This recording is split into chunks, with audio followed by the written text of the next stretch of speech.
फिर हमारी vascular tunic होगी। वैस्कुलर ट्यूनिक के बाद हमारी सबसे अंदर वाली जो लेयर है वो रेटिना है। रेटिना कैसी होती है? न्यूरल लेयर होती है। तो देखो सबसे पहला क्वेश्चन तो यही आता है, which is the neural layer, which is the photo sensitive layer. What is the photo sensitive, यानी किस पे लाइट की वजह से सेंसेशन प्रोड्यूस होते हैं। तो फोटो सेंसिटिव लेयर भी रेटिना है, न्यूरल लेयर भी रेटिना है। पिगमेंटेड कौन सी है? कोरोइड। सिलेरी बॉडी कौन बनाती है? कोरोइड। आयरिस कौन बनाती है? कोरोइड। सबसे बाहर वाली लेयर कौन है? स्क्लेरा। व्हाइट ऑफ द आई कौन सा है? कॉर्निया। ठीक है, तो ये 3 लेयर है। अब रेटिना के बारे में बताते हैं। रेटिना के अंदर 2 तरीके के हमारे सेल्स होते हैं जिनको हम कहते हैं रॉड्स और कोन्स। जो रॉड्स होते हैं ये तो नाइट विजन में या डिम लाइट में देखने के काम आते हैं, और कोन्स कहाँ देखने के काम आते हैं? लाइट में, ब्राइट लाइट में। ठीक है, रोशनी में कौन से, मतलब अगर हमारे आंखों में कम रोशनी जा रही है तो कौन से सेल्स हमें देखने में मदद कर रहे होंगे? रॉड्स। और अगर ज्यादा रोशनी जा रही है तो कौन से सेल्स देखने में मदद कर रहे होंगे? कोन्स। तो ये 2 तरीके के सेल्स हैं जो हमारी आंखों में प्रेजेंट होते हैं। These are sensory cells. इसी वजह से ये लेयर हमारी न्यूरल लेयर कहलाती है। ये वाले जो 2 सेल्स हैं ये सेंसरी सेल्स होते हैं, इनके पीछे पूरा न्यूरॉन का एक वो होता है, तो ये परसीव करते हैं, दीज आर द रिसेप्टर्स, और न्यूरॉन को क्या दे देते हैं? इंफॉर्मेशन दे देते हैं कि ब्रेन में लेके जाओ इसे। ठीक है, इतना समझ आ गया? बोलो। मैम ये डिम और लाइट वाली बात बता दीजिए। अभी बताती हूँ, और बताऊंगी, अभी रुको एक सेकंड। इमेज, ठीक है, अब हमारी आंख में इमेज बनती कैसे है? तो देखो ये ऐसे बनती है रेटिना पे। अगर आप कोई चीज देख रहे हो तो उसकी इन्वर्टेड इमेज बनती है। बहुत इंपॉर्टेंट क्वेश्चन है ये, कैसी इमेज बनती है? Inverted and real. ये हमने फिजिक्स में पढ़ा है। वर्चुअल और इन्वर्टेड और रियल में क्या फर्क होता है? Real image pin hole camera से बनती है, that is a real and inverted image. और वर्चुअल इमेज कहाँ बनती है? शीशे में बनती है। तो हमें दिखता आदमी सीधा है, जैसे अगर तुम किसी को देखोगे तो सीधा दिखाई देगा, लेकिन एक्चुअली में उसकी इमेज जो हमारी आंख में बन रही होगी वो उल्टी बन रही होगी, उल्टा बना हुआ होगा आदमी। और ये इंफॉर्मेशन जब ब्रेन में जाती है, ब्रेन उसको सीधा करता है। यानी जो इमेज किसी भी चीज की आपकी आंख के पीछे बन रही है, your I is acting like a pin hole camera. इसकी तरह पिन होल कैमरा। और पिन होल कैमरे में कैसी इमेज बनती है? रियल। तो हमारी आंख किससे कंपेरेबल है? पिन होल कैमरा से। कैसी इमेज बनती है? पिन होल कैमरा जैसी। और ये जो उल्टी इमेज है, इन्वर्टेड एंड रियल, ये ब्रेन में जाती है किसके थ्रू? ऑप्टिक नर्व के थ्रू। और ब्रेन इस इमेज को क्या करता है? वापस से इरेक्ट करता है। बोलो, समझ आया तक? बोलो जल्दी। Yes ma'am. हाँ मैम। अब बोलो तनिष्का, क्या प्रॉब्लम थी? मैम वो रॉड्स एंड कोन्स वाला। हाँ, तो हमारी आंख में जो 2 तरह के सेल्स होते हैं वो होते हैं रॉड्स एंड कोन्स। और रॉड्स एंड कोन्स सबसे पीछे रेटिना में प्रेजेंट है। और ये क्या है? सेंसरी सेल्स हैं। सेंसरी सेल्स हैं। तो मान लो ये रॉड्स हैं और ये कोन्स हैं।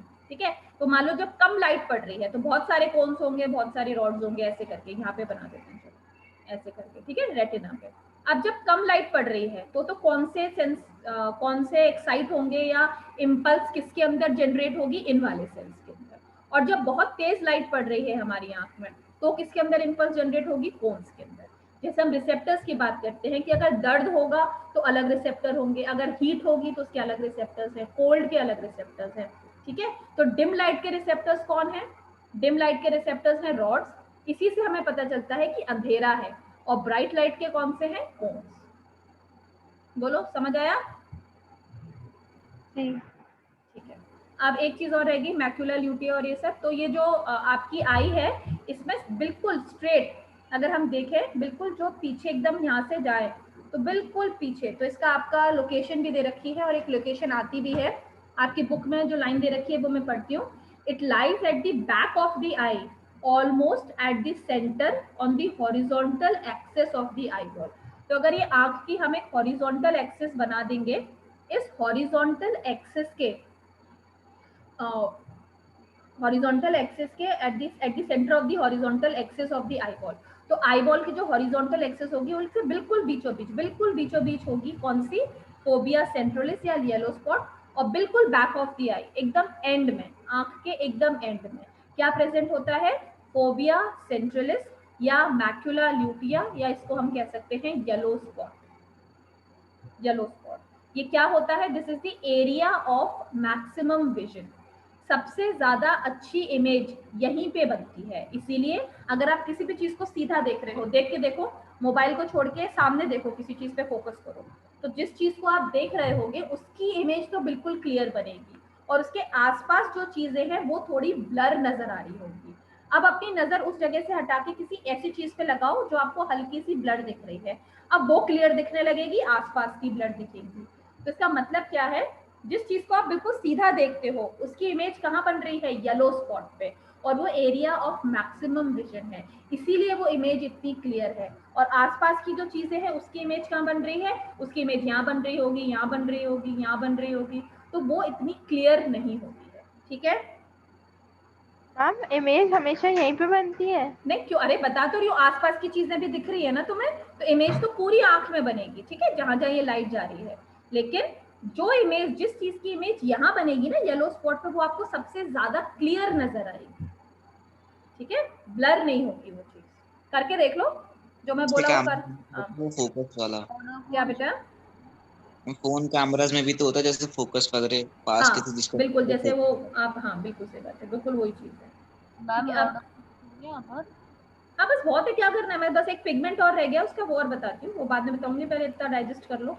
देखो एक चीज और है, ये एक्चुअली में काफी इंपॉर्टेंट है, आपकी बुक में नहीं है, लेकिन क्योंकि दोनों वर्ड्स दे रखे हैं, तो मैं अब आपको अभी तक हमने क्या पढ़ा, येलो स्पॉट, और येलो स्पॉट का ही नाम हमने आपको बोला मैक्यूलर ल्यूटिया, और एक चीज और बोली फोबिया सेंट्रलिस। ठीक है, अभी तक हमें लगता है सब तीनों एक ही चीज के नाम है, लेकिन थोड़ा सा डिफरेंस है इन तीनों चीजों में। क्या? तो आप ये डायग्राम देखो, जो ये बना हुआ है डायग्राम, इस डायग्राम में आप देखो, ये हमने एक छोटी सी लेयर यहाँ से निकाल ली है, इसको हमने बड़ा करके दिखाया है।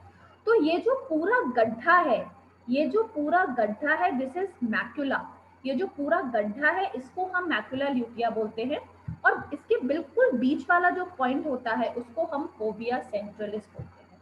तो थोड़ा सा अंतर है मैक्यूला ल्यूटिया और फोबिया सेंट्रलिस में। जो बिल्कुल ये पूरा एक गड्ढा है, दिस इज येलो स्पॉट, और इसके अंदर बढ़िया वाली इमेज बनती है, नहीं, ये जो पूरा एरिया है दिस इज मैक्यूला, ये पूरा एक डिप्रेशन है, इसका जो बिल्कुल बीच वाला पॉइंट होगा this will be known as fovea centralis या येलो स्पॉट। तो यहाँ पर जो इमेज बनेगी वो बिल्कुल परफेक्ट बनेगी, और ये जो एरिया, मतलब ये जो पॉइंट है, ये जिस डिप्रेशन के अंदर प्रेजेंट होता है उस डिप्रेशन को हम मैक्यूला ल्यूटिया बोलते हैं। ठीक है, और मैम पूरी इमेज अगर हम बोलेंगे तो वो कहाँ बनेगी, पूरे आई में? ऑब्वियसली सब चीजों के, जैसे तुम्हें इतनी सारी चीजें दिख रही हैं, कमरे में दिख रही है, लेकिन थोड़ा सा कंसंट्रेट करके सोचो, एक चीज बिल्कुल क्लियर दिख रही होगी, मतलब उसकी इमेज येलो स्पॉट पे बन रही है, उसके पास वाले की मैक्यूला पे बन रही होगी जो थोड़ी क्लियर दिख रही है। अब देखो चीजें ब्लर होती जा रही है, मतलब ये मेरी बची हुई आंख में बन रही होगी सब चीजें, यानी इधर वाली चीज मैं बिल्कुल क्लियर मेकआउट नहीं कर पाऊंगी, क्या क्या रखा हुआ है यहाँ पे दिख रहा है, बिल्कुल लेफ्ट हैंड की तरफ अगर सीधा कर लो हाथ। डिप्रेशन का फायदा होता है, सादा भी तो हो सकती थी मैम। हाँ लेकिन ये एक्चुअली आपकी बुक में मैक्यूलर ल्यूटिया और ये वर्ड दे रखा है, तो मैंने आपको क्लियर कर दिया, इसमें भी स्ट्रक्चरल डिफरेंस होता है, लेकिन वो हमें वही रॉड्स और कोन्स का, लेकिन उतना नहीं करना, बस इतना ही समझ लो, क्योंकि हो सकता है पूछ ले कि किसके अंदर कौन प्रेजेंट होता है, तो आपको पता होना चाहिए। इसमें भी स्ट्रक्चरल डिफरेंस होता है, कोन्स और रॉड्स का, कौन ज्यादा कौन कम। ठीक है, हाँ मैम बुक में तो मतलब आगे बना हुआ है ना, आगे दिखा रहे हैं वो येलो स्पॉट आगे, अरे बेटा वो तो आप इमेजिन करो 3 लेयर्स हैं, और लेयर के अंदर ऐसे ही होता है जैसे मैंने आपको दिखाया, अगर वो अंदर दिखा देंगे तो आपको कैसे दिखाई देगा? हाँ मैम, है ना, वो तो दिखाने के हिसाब से है। चलो, ब्लाइंड स्पॉट क्या होता है? ब्लाइंड स्पॉट वो जगह होती है जहाँ पे आपको कुछ भी नजर नहीं आएगा। तो इसकी मैंने आपको पिक्चर पोस्ट नहीं करी, आज कर देती हूँ, आपकी बुक पे भी है, एक ऐसा चार्ट दे रखा है जिसमें वो आपको समझाएंगे कि आपका ब्लाइंड स्पॉट कहाँ पर है। तो यानी जो ये मेरा कमरा है इसमें मुझे सब चीजें दिखाई दे रही हैं, लेकिन कोई एक ऐसी चीज होगी जो जिसकी इमेज मेरी आंख पे नहीं बन रही होगी, और वो मुझे अगर रियलाइज करनी है तो उसका एक एक्सपेरिमेंट है। और वो इमेज क्यों नहीं बन रही होगी, मतलब वो चीज मुझे क्यों नहीं दिखाई दे रही होगी, क्योंकि उस पर्टिकुलर चीज की इमेज कहाँ बन रही होगी, यहाँ पर ब्लाइंड स्पॉट पे। तो कोई तो एक ऐसी चीज होगी इस कमरे में जो जिसकी इमेज ब्लाइंड स्पॉट पे बन रही होगी और मुझे वो नजर नहीं आ रही होगी। तो जो इमेज यहाँ पे बनती है वो चीज हमें नजर नहीं आती है, इसको हम कहते हैं ब्लाइंड स्पॉट, और ये वो एरिया होता है जहां से कौन बाहर निकल रही है, ऑप्टिक नर्व बाहर निकल रही है। ठीक है, बोलो सही है? मैम हाँ जी, अगर हम इस डायग्राम में लेबलिंग करें जो हाँ। पीछे बन हाँ बोलो। मैम ये जैसे ये 3 लेयर आ रही है मैम, हाँ मैम इसमें व्हाइट वाली तो स्क्लेरा हो गई, पर्पल बिल्कुल, वाली बाहर दिखाई है कोरोइड, मैम ये इनर वाली को क्या बोलेंगे? ये कोरोइड, हाँ ये कोरोइड हो गई। और ये इनर वाली रेटिना नहीं है, भूल गई आप रेटिना, फोटो सेंसिटिव लेयर सबसे लास्ट वाली, ठीक है मैम। है ना, स्क्लेरा, कोरोइड, रेटिना। और यही क्वेश्चन आता है कि आप अरेंज करो इनसाइड आउट या आउटसाइड इन, जैसे कि हमने ड्यूरामेटर, पायामेटर और वो करी थी, ठीक है, वैसे ही बताओ। चलो धीरे धीरे समझ में आएगा, इतना इजी नहीं है, इसीलिए एक साथ मत याद करने की कोशिश करो। अब एक बार समझ आ गया आप पढ़ो, फिर जो प्रॉब्लम आए मुझे बताना, ठीक है। चलो एक ये बड़ा इंपॉर्टेंट क्वेश्चन, बड़ा फेवरेट हो गया ICSE वालों का, कैमरा से कंपेयर करना आपकी आई को। तो this is a very good question, हमेशा वो यही पूछते हैं कि अगर कैमरे का ये पार्ट है तो वो आई से किससे कंपेयर होगा। तो ये बहुत अच्छा डायग्राम है, इसको मैं फॉरवर्ड कर दूंगी, तो इसको आप बना लेना। तो क्या समझना है हमें, अगर हम एक नॉर्मल कैमरा से आंख को कंपेयर करेंगे तो जो कैमरा की फिल्म है, मतलब जहां इमेज बनती है, वो आप किससे कंपेयर कर सकते हो, रेटिना से, क्योंकि रेटिना में हमारे आंख की इमेज बनती है। जो डायफ्राम है, डायफ्राम का मतलब जहां से रोशनी अंदर जाती है। तो आपकी बुक में क्वेश्चन बना हुआ है, जरा पीछे आओ फटाफट, बुक के एक क्वेश्चन है जिसमें आंख और एक अपर्चर ऐसे बना हुआ है, जल्दी से खोल के देखो बुक, ऐसे करके, उसमें ऐसे करके बना हुआ है, ऐसे करके बना हुआ है, देखो। तो ये कैमरा का शटर है, कैमरा का शटर, जो पुराने कैमरास होते थे ना उनका शटर खुलता था, फिर मतलब बंद रहता था जब हमें फोटो नहीं खींचनी, और खुल जाता था जब हमें फोटो खींचनी होती थी, है ना। तो ये वही, ये क्या चीज है, ये वही है जिससे ये छोटा सा छेद कौन सा रह गया है, जिससे हमारी रोशनी अंदर जाएगी, ये वाला। तो अब आप कंपेयर कर सकते हो, डायफ्राम को किससे कंपेयर करेंगे, आयरिस से कंपेयर करेंगे, है ना, क्योंकि आयरिस ही कंट्रोल कर रही है कि कितनी लाइट जाएगी।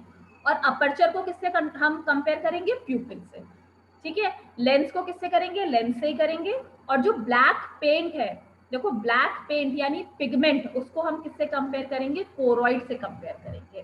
तो इससे हमें कोरोइड का एक फंक्शन और पता चलता है, जैसे ये ब्लैक पेंट किस पे हेल्प करता है कि जो लाइट आंख के अंदर एंटर हो गई है वो रिफ्लेक्ट ना कर जाए, वो क्या करे, रिफ्लेक्ट ना कर जाए।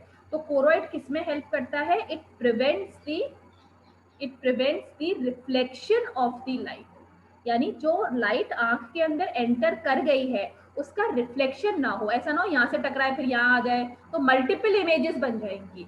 तो इसको प्रिवेंट करने के लिए कैमरे के अंदर क्या किया जाता है, काला कलर कर दिया जाता है, क्योंकि ब्लैक कलर क्या करता है, लाइट को एब्जॉर्ब कर लेता है।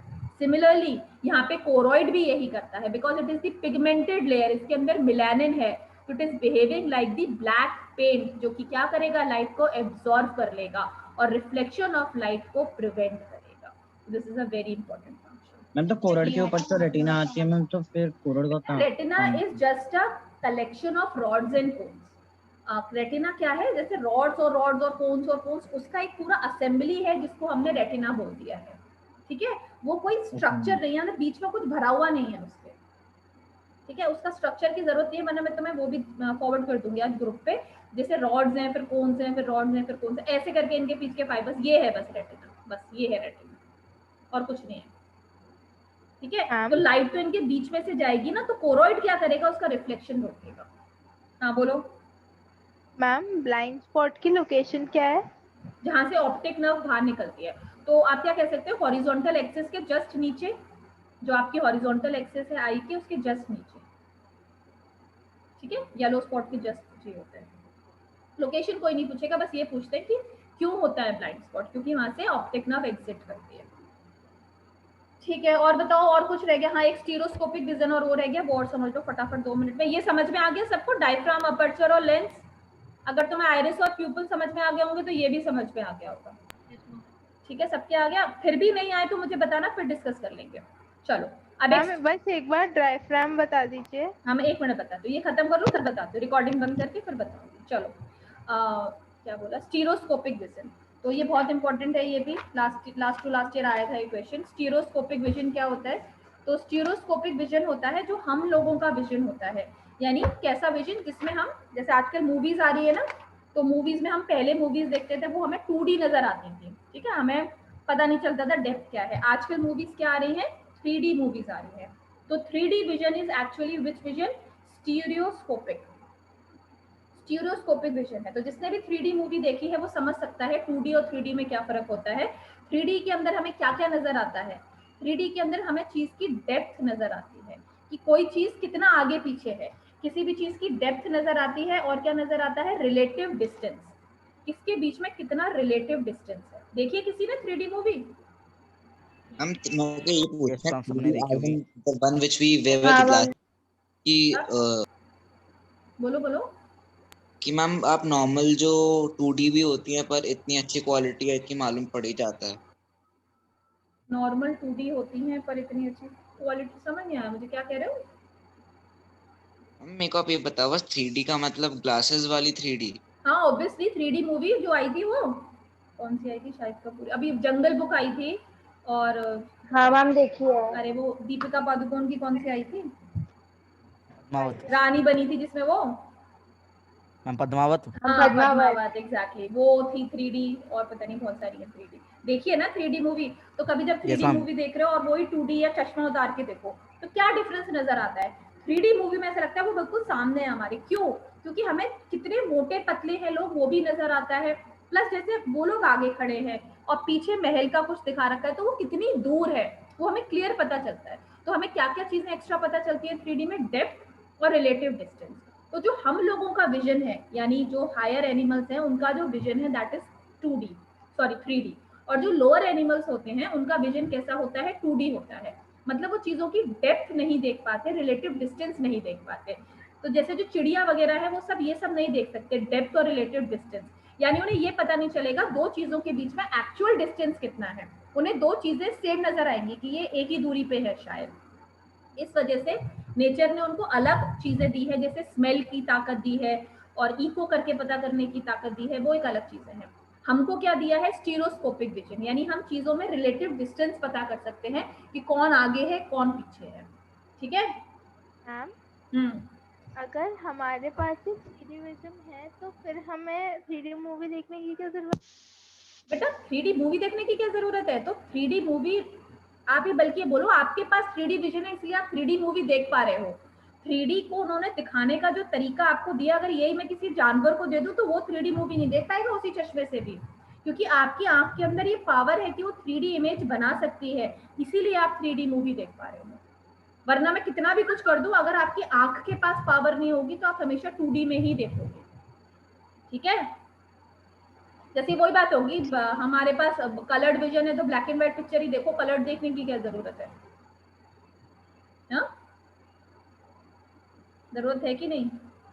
चलो अब तो पता नहीं क्या सीरियल्स वगैरह भी सब 3D में बनने वाले हैं कुछ टाइम बाद। हम तो मैम वो जो वर्चुअल रियलिटी होती है, वर्चुअल रियलिटी ग्लासेस, तो वो भी 3D का पार्ट ही होंगी? नहीं मे बी कुछ चीजें, लेकिन 3D is not that easy. आप घर में बैठ के 3D नहीं कर सकते, 3D is a very costly technology, लेकिन वो 2D में देते हैं। तो virtual reality is like what I am showing, कि आपको फिगर दिखा रहे हैं। एक फिगर होता है जो बोर्ड पे बनाते हैं, उससे आपको समझ नहीं आएगा ये फिगर है, प्लस मैंने क्या करा, मे बी इसकी 3D इमेज भी दिखा दी, घुमा के दिखा दी, आप देखो पीछे से ऐसी लग रही है आगे से ऐसी लग रही है। तो that is what is virtual reality, यानी सच्ची मुच्ची में आंख जैसी होगी, मैंने आपको उसकी इमेज दिखा दी। तो यार 3D is a better option, सही कह रहे हो। ठीक है। एक लास्ट टॉपिक है मोशन पिक्चर्स। तो जब आपने मूवीज देखी होंगी तो उसमें कई मूवीज में जो पहले की मूवीज होती थी उसमें लिखा आता था मोशन पिक्चर्स प्रेजेंट। बताओ कितने लोगों ने पढ़ा है ये मोशन पिक्चर प्रेजेंट, तो फिर वो आगे का होता है, पढ़ा है ना। हाँ Yes, तो ma'am. ये अब हम आपको बताते हैं मोशन पिक्चर्स क्या चीज होती है। तो और ये बताओ तारे जमीन पे किस किसने देखी है। देखिए उसमें Yes, ma'am. एक वो डायरी बनाता है ना, जिसमें वो ऐसे करके घुमाते हैं डायरी, वो लड़की दूर होती है अपनी पास होती है, अपने माँ बाप के दूर होती चली जाती है। यस मैम, वो पेंटिंग होती है उसकी। वो जो डायरी सी हाँ। पेंटिंग नहीं, डायरी बनाता है जिसमें वो आमिर खान ऐसे करके देखता है तो वो लड़की पास में होती है, फिर वो दूर होती चली जाती है अपने पेरेंट्स से। तो यही मोशन पिक्चर का कंसेप्ट है। मोशन पिक्चर किस कंसेप्ट पे बेस है कि बहुत सारी, और वो भी देखी होगी जिसमें वो रील दिखाते थे पुरानी मूवीज में, जैसे वो दीपिका पादुकोण की आई थी ओम शांति ओम, उसमें वो एंड में जाती है तो वो पूरी एक रील निकाल लेती है। अब तो रील वाली मूवीज नहीं बनती, लेकिन वो पहले रील में देखती है कि वो सच्ची मुच्ची में नहीं है या है। देखिए वो रील जो होती है ब्लैक ब्लैक कलर की ऐसे पूरी हाँ मैम, वो चेक करता है कि वो भूत है तो Yes, वो ma'am. भूत है एग्जैक्टली। तो वैसे करके एक रील होती है, इसको हम क्या कहते थे, रील। तो पहले जो मूवीज बनती थी, जो मोशन पिक्चर की हम बात कर रहे हैं, वो रील होती थी। उसमें क्या होता था, बहुत सारी इमेजेस होती है, जैसे कि हम तारे ज़मीं पे बात कर रहे हैं, और हमको उनको एक पर्टिकुलर स्पीड पे चलाएंगे तो ऐसा लगेगा कोई मूवी चल रही है। और जैसे वो लड़की वाली हम बात कर रहे हैं तारे ज़मीं पे, जैसे था कि वो मूव करती चली जा रही है, वो ऐसा नहीं लग रहा है पिक्चर है तो वो पिक्चर्स, उसने शायद 20 या 25 पिक्चर्स बनाई है, जिसमें उसने हर पिक्चर में थोड़ा सा डिफरेंस कर दिया है, और उसे अगर हम एक पर्टिकुलर स्पीड से चलाएं तो हमें ऐसा लगेगा कोई मूवी चल रही है और वो लड़की दूर चल के जा रही है उससे। यही मोशन पिक्चर्स में होता है। तो हम और एनिमेटेड, हाँ एक मिनट सुनो अभी। तो इसमें क्या होगा, मान लो हमने कोई एक पिक्चर है, उसमें कोई लड़की बैठी हुई है, उसको मान लो उठ के खड़ा होना है, तो इस पिक्चर में बैठी होगी, इसमें थोड़ी सी ऊपर, थोड़ी सी ऊपर, थोड़ी सी ऊपर, थोड़ी सी ऊपर, और फाइनली इस तक आते आते वो लड़की खड़ी हो जाएगी।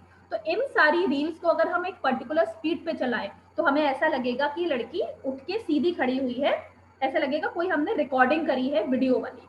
तो लेकिन ये एक्चुअली में रिकॉर्डिंग नहीं करी होती थी, पहले ये क्या होती थी, अलग अलग इमेजेस होती थी। और ये कंसेप्ट क्या था, आफ्टर इमेज। हमारी आंख के अंदर एक प्रॉपर्टी होती है आफ्टर इमेज की। इसके भी आपने बहुत सारे मैसेजेस देखे होंगे कि 5 या 15 सेकंड तक मोबाइल पे देखो, फिर दीवार पे देखो, व्हाइट एरिया पे उसे ब्लिंक करोगे तो आपको जीसस क्राइस्ट की फोटो दिखाई देती है। करा ये एक्सपेरिमेंट किसी ने? मोबाइल में पिक्चर आती है, उसको देखो, फिर दीवार पे देखो तो आपको एक इमेज नजर आती है। It is because of the after image. After image का क्या मतलब होता है, आप अगर किसी चीज को फोकस करते हो तो उसकी इमेज काफी देर तक आपकी आंखों में रहती है, तुरंत खत्म नहीं होती है। This is known as after image. तो ये जो प्रॉपर्टी है हमारी आंख की, उसको हमने किसमें यूज किया, मोशन पिक्चर्स में यूज किया। क्या करा, बहुत सारी इमेज एक के बाद एक लगा दी, और 24 पिक्चर्स पर सेकेंड, अगर 24 पिक्चर पर सेकंड के हिसाब से हम इसे चलाएंगे तो हमारी आंख में जो आफ्टर इमेज वाला इफेक्ट होता है वो वियर ऑफ नहीं हो पाता है, और हमें क्या लगता है कि पूरी एक मूवी चल रही है, जबकि ये सारी क्या है, एक के बाद एक ली गई इमेजेस हैं बस। ठीक है, अब लेकिन मोशन पिक्चर्स नहीं बनती हैं, अब बनती हैं एनिमेशन मूवीज। अब आपने जो मूवीज पढ़ी होंगी, जो आप आजकल मूवीज देखते हो, these all are animation movies, जो कंप्यूटर से बनती हैं, और वो तो प्रॉपर वीडियो ही होती है। पहले ये वीडियो वाला कंसेप्ट नहीं था, वीडियो रिकॉर्ड करना और उसको over the digital media send करना वाज नॉट नोन। तो ये मोशन पिक्चर्स बनती थी, और उसमें कौन सा कंसेप्ट यूज होता था, आफ्टर इमेज का। अब बोलो, कुछ पूछना है किसी को?